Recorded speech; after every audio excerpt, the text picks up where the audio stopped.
let you intro it because it's your cousin. Yeah, cousin Bauer, or just B as I like to call him. Thanks, Bauer cousin Sharp. Bauer.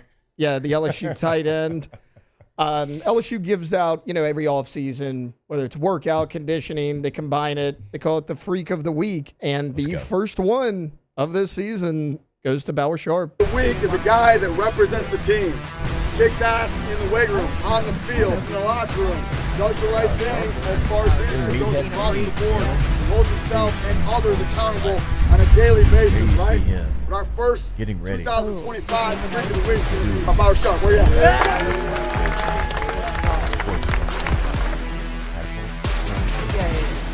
So he's got the chain on there. You see it if you're watching this on YouTube. LSU Football Freak of the Weekend. The reason we play this video is because that's going to be an important position for the old LSU Fighting Tigers.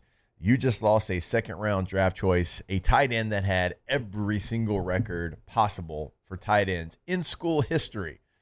So you're losing a lot. You're losing the biggest safety blanket that your quarterback, Garrett Nussmeier, had. If it was a crucial moment, 86 was probably going to get the football last year.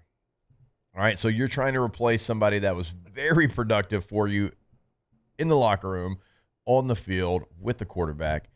All right, so it's going to be by committee.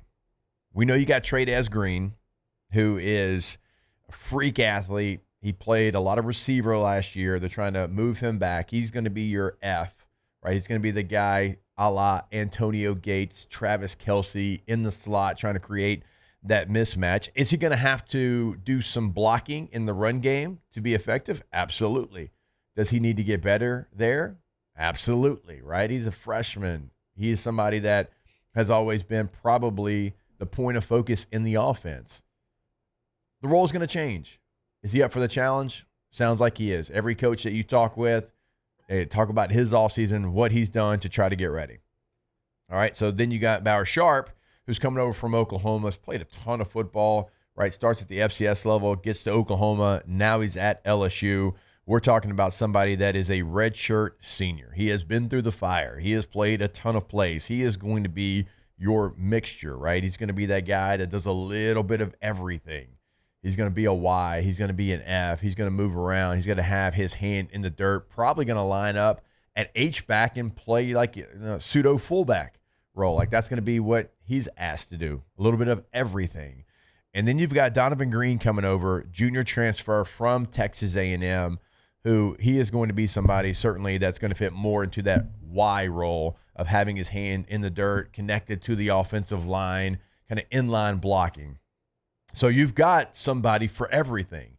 Now it's on the coaching staff to be able to make sure those three players are in the right situation at the right time, but also not creating tendencies where the defense can say, oh, man, well, if Trey is here, this is going to happen. If Sharp's here, this is going to happen. If Green's lined up there, the ball's coming right behind him in a stretch lead or something of that nature. That's on the coaching staff to be able to put them in position to succeed without creating those tendencies that we always talk about. Now, we know about Trey Green. We saw what he could do throughout the season. We saw what he could do in high school. We saw what he did in the bowl game. Cannot wait to see him as a sophomore. We know a little bit about Sharp because we saw him the last game of the regular season. I'm not talking about the pass he tried to throw. And if we ever have him on, which I think that could happen next week, we're going to ask him about that. We're going to ask him about the pass he threw in that game. But we know who he is because he's been a really good player in multiple spots, played a long time.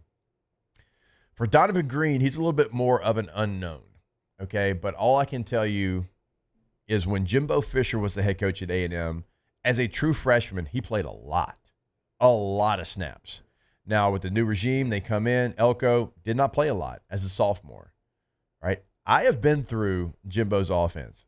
It's really hard. It is a very difficult college offense. It just is. There's a lot of nuances to it. There's a lot of code words. There's a lot of things that are very similar, although they mean something completely different. Him playing as much as he did his freshman year tells me a lot. And I asked Jimbo straight up. This news came across the wire. I was doing radio with Jimbo on a Tuesday. I'm like, hey, give me the breakdown. He's like, oh, he's a great player. It's like, I can't believe they did not use him more this year. It's like, I trusted him like week 3 on. And if you know Jimbo, like we had him on, right? And LSU fans, y'all remember because he was a coordinator here for a very long time. For Jimbo to say that, it's a lot. Tight end is a position that outside of quarterback, Jimbo's the hardest on.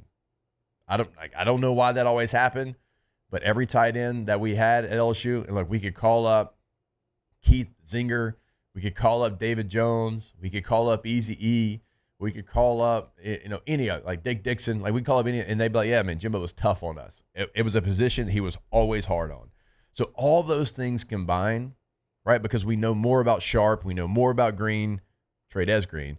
Donovan Green is somebody I'm highly intrigued with because we don't know as much, but when you go back to his freshman year, when you talk to the guy that brought him into school, I think he's going to be a pleasant surprise. Yeah, I do too. And because of everything you just said, right? Like the drop off in production year 1 to year 2, but it was a different coaching staff. And when you signed him, a lot of people said, oh, this guy's going to be plugged in. He's going to be a yackle. He's just going to be a blocking tight end. He's more than that.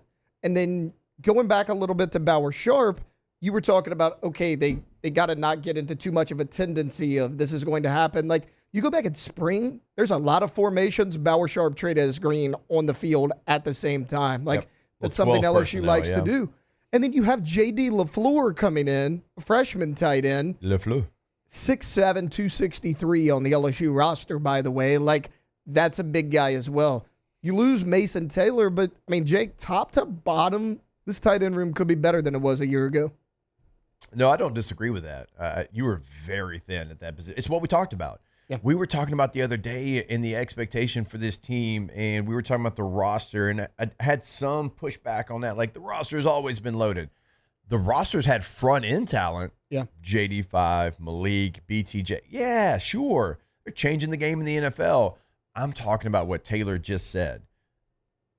None of these tight ends are more complete than Mason Taylor.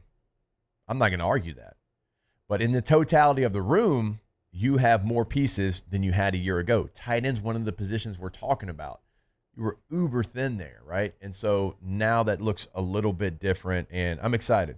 I'm excited about that position group and to see where it can go in the future.